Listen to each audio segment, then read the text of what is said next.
Muri yeZimbabwe tichikugamuchira zvakare ipo pano paZim News Update. Pano petinoda kupai manews update anonga ari kuitika muno munyika yeZimbabwe. So maupdates epano toya takamati batanidzei. So tine vamwe mucomment section vanozotaura kuti nhauwa dzenyu nezvamuri kutaura hazvisi kupindirana. So togona hatizokwanisi kunyora maupdates ese pascreen kuti munge muchiona, but togona kungonyorawo one, but toa tichiuya mukati takamabatanidza. So update munogona kuona update kutanga ya CIO abatwa necocaine uyu.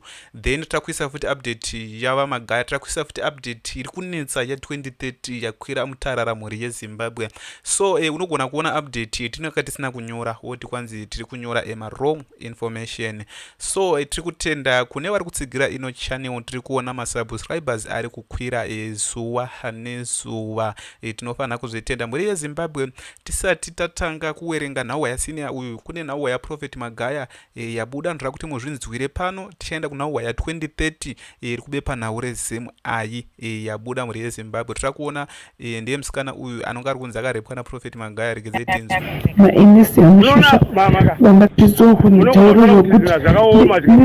uye bodyguard rava Magaya richataura richabuditsa zvese zvaitika kubudikidza pawaifamba naProfit Magaya.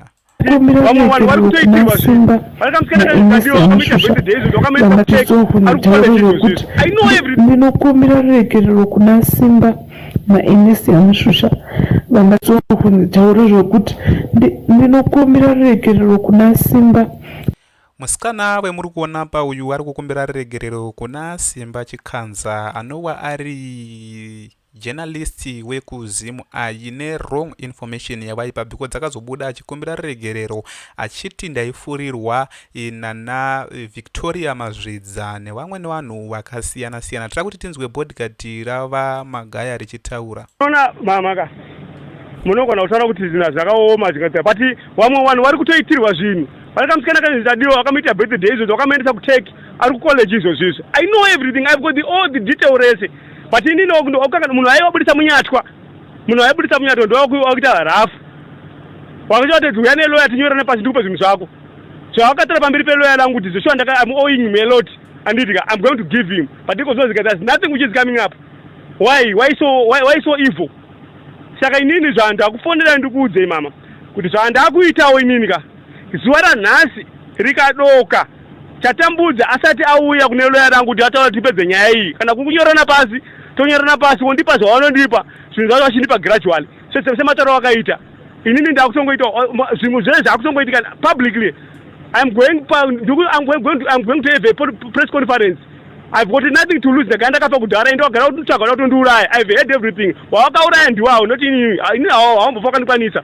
And wakuru vamwe muno munyika vakutoziziva kuti inini ndakabva kwaMagaya nenyaya dzakaABCD. It wasn't my wish kuti ndibve kwaMagaya inini, but vangasvika paise ndipe kundisungisa inini. Ivo ndivari involved vachituma vana mangu kuti musungisei nenyaya risina kuita. Muningina vanyaya tanzi muningina vacho handambvera namborowa munhu inini, but vakuti izvozvizvi ndokuti ifa nenzara because of this and that. Vari kukangana zvavakaita kuti chechi yaimire ka. Inini ndakatomira muri zvakanyanyisa sere kuti warige kuva wari pari mananzombe kana mujeriko zvinezvi, but ikozo vakunde machikorobwe regai tione kuti zvinofamba sei.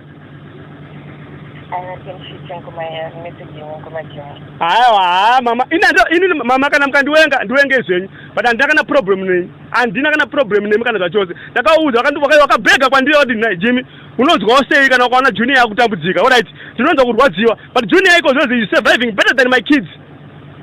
Is surviving better than my kids. And so kuti tiite 50-50 inini kuti mararame andi kuchikora kwenda junior ku international. Inini mwana wangu waenda ikoko handizvo.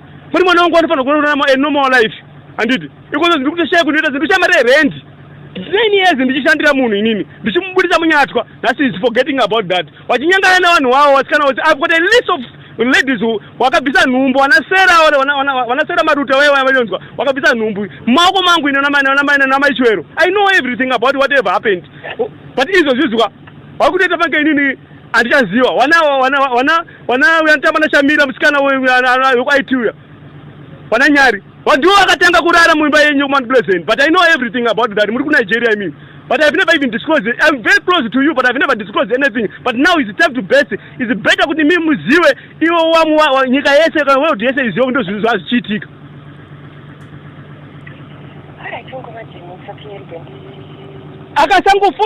wakatsangofonera lwera nhasika muri kuiunzwa muchainzwa chete nyaya chimamene anenge akaita mhuri yezimbabwe iri bodyguard rava magaya ranga richifonera amai magaya richivaudza zvese ndofunga mazvinzwira kutoti no imba yenyu kumount pleasant yakangoti ichipera imi muri kunigeria yakatotanga kutorarwa nananyari nevamwe vanhu vakasiyana-siyana. So tira kuti tiende kune dzimwe news dzedu dzecio iri mhuri yezimbabwe riri kunzi raonekwa rine cocaine chinova chiricho chiratidzo chinoratidza kuti zvinhu hazvina kumira zvakanaka muzimbabwe. Munhu wemutemo ari kuonekwa aine cocaine achitotengesera cocaine ruzhinji rwenyika yezimbabwe especially mayouth ari kukura. Tira kuti tiwerenge tese tinzwe kuti chii chiri kunyatsa kumboitika. A senior assistant officer of the Central Intelligence Organization CIO munhu was arrested Harare over the weekend of allegedly possessing cocaine, raising serious concerns about drug involvement within the intelligence services.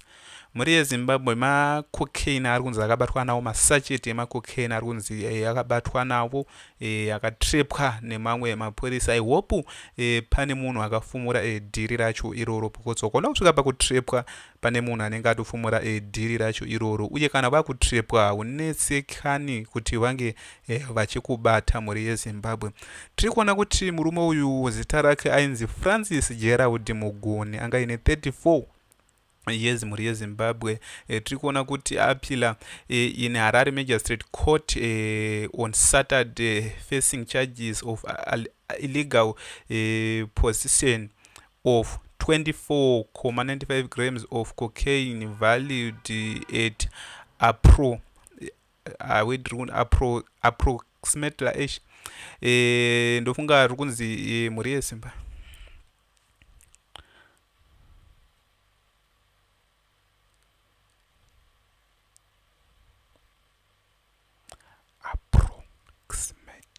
approximately position approximately. Francis Gerald Mugoni 34 appealed in Harare Magistrate Court on Saturday facing charges of illegal possession of 24.95 grams of cocaine valued at approximately US 1,320 on the streets. Magistrate Tapiwa Kuhudzai remanded him in custody.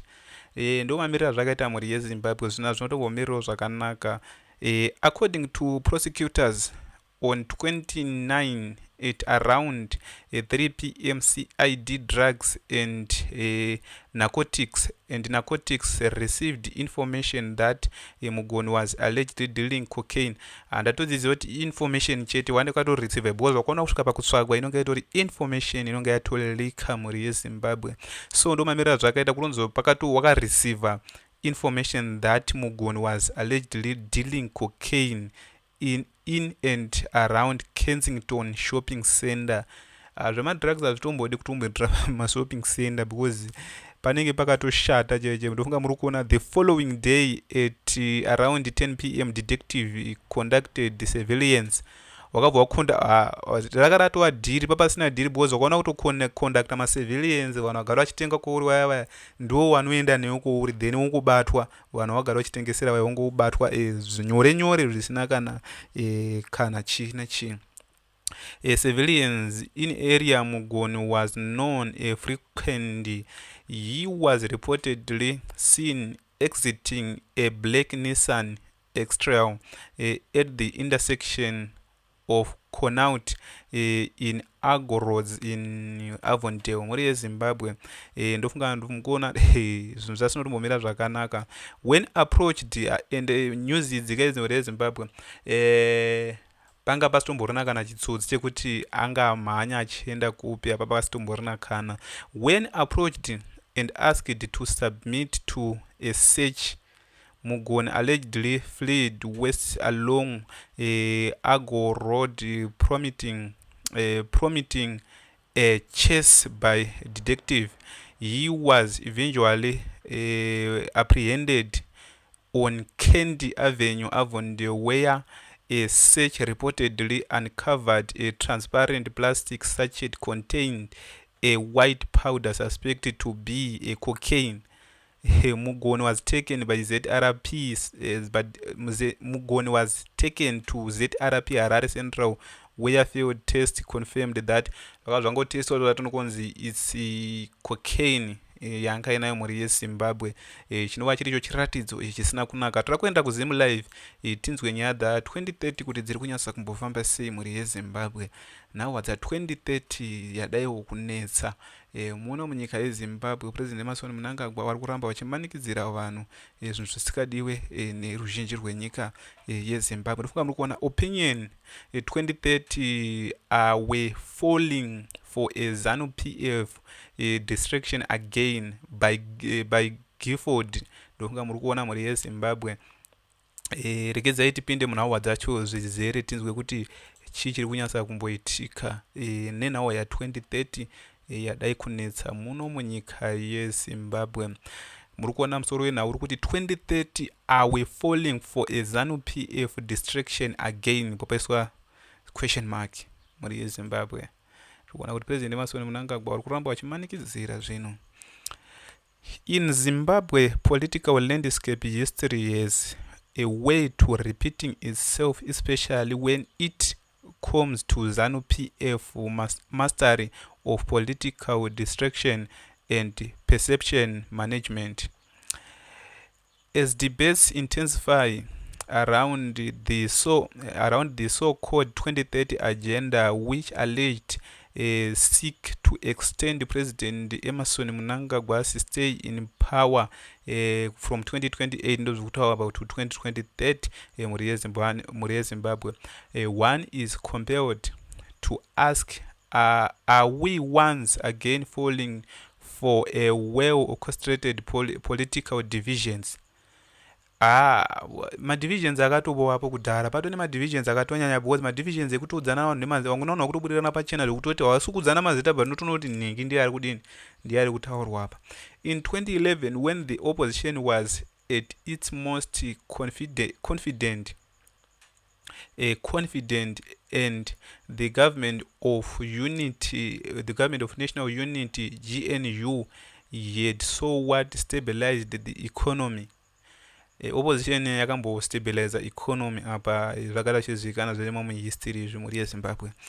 The Zanu PF launched a campaign to collect two credibility was at its peak and the constituency making process was underway, promising new democracy possibilities. Ndofunga muri kuzvionera mhuri yeZimbabwe nekuzvinzwira. For Zanu PF, that campaign was not merely about sanction, it was about regaining a political relevance and setting the national agenda. The initiative dominate headlines, shifted public discourse and momental repositioned Zanu PF as the voice of nationalism under siege rather than a party in decline. Of hindsight, it was a calculated act of political threat muri yeZimbabwe. Ndofunga muri kungozvionera the parallels with the current 2030 agenda are hard to miss. Once again, the nation attention has been diverted towards a controversial proposal that may in fact serve other internal strategy purpose rather than being a genuine police push muri yeZimbabwe. Ndo mashoko mamiriro akaita tiri kuona since the 2017 coup that ndofunga muri kuona mashoko acho anenge akati wandise mhuri yeZimbabwe, uye tine mashoko akataurwa naVamutoli Ncube ari kubuda pano paZim News Update. Tiri kutaura kuti Vamutoli Ncube vataura vachiti